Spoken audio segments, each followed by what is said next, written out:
Chaque samedi et chaque dimanche, vous avez désormais rendez-vous avec Bertrand Deckers qui présente son Royal People. La première ce matin est consacrée à Meghan Markle et à Wallis Simpson.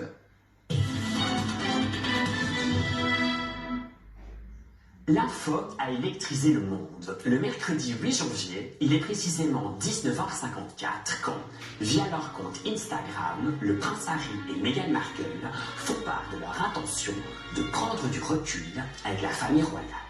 On dit que la reine est informée quelques minutes seulement avant que la BBC ne bouleverse ses programmes. On dit que le prince Charles est fou de rage, que Kate Middleton fond en larmes et que, de son lointain tombeau, Diana savoure enfin sa vengeance contre une famille, les Windsor, le clan le plus fermé, la dynastie la plus scintillante du monde. En un clic, Harry et Meghan viennent de gifler la reine. Dans les jours qui vont suivre, on va un peu vite comparer la duchesse de Sussex à une autre duchesse, l'intrigante Wallis Simpson, duchesse de Windsor. Faisons un bond dans l'histoire. Nous sommes en 1936. À la mort de George V, le grand-père d'Élisabeth II, Édouard VIII, son oncle, accède au trône. Il a tout juste 25 ans et est toujours célibataire. En réalité, le plus beau parti de la vieille Europe est secrètement amoureux d'une certaine Wallis Simpson. Elle est américaine, elle est roturière, divorcée. Pas spécialement jolie, elle est en revanche terriblement élégante, une icône de la mode, et les tabloïds nous apprendront bientôt, shocking, qu'elle a appris les choses de l'amour dans un bordel d'ombre.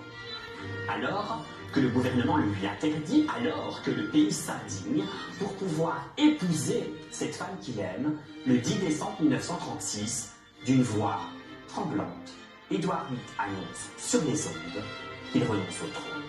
Chassé de la famille royale, le désormais duc de Windsor trouvera, avec celle qui bientôt sera son épouse, mais aussi la femme la plus haïe du vieux royaume, refuge à Paris, un exil mortifère.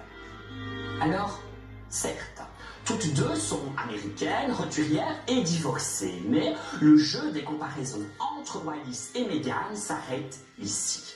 Meghan Markle semble, elle, terriblement rusée. Son entrée dans la famille royale aura été un rôle de plus. Le rôle d'une duchesse d'un jour, un mariage à 36 millions d'euros, 3 petits tours dans les rues de Windsor, et puis s'en va. Une comédie, en somme. Meghan a toujours rêvé des premiers rôles. Pas de marcher, tête baissée et chapeautée, 3 pas dans l'ombre d'une Kate Middleton. Son désir, faire changer le monde, à sa manière. En femme libre, en vernis noir, sans bas collant et en claquant ostensiblement les portières de voiture derrière elle.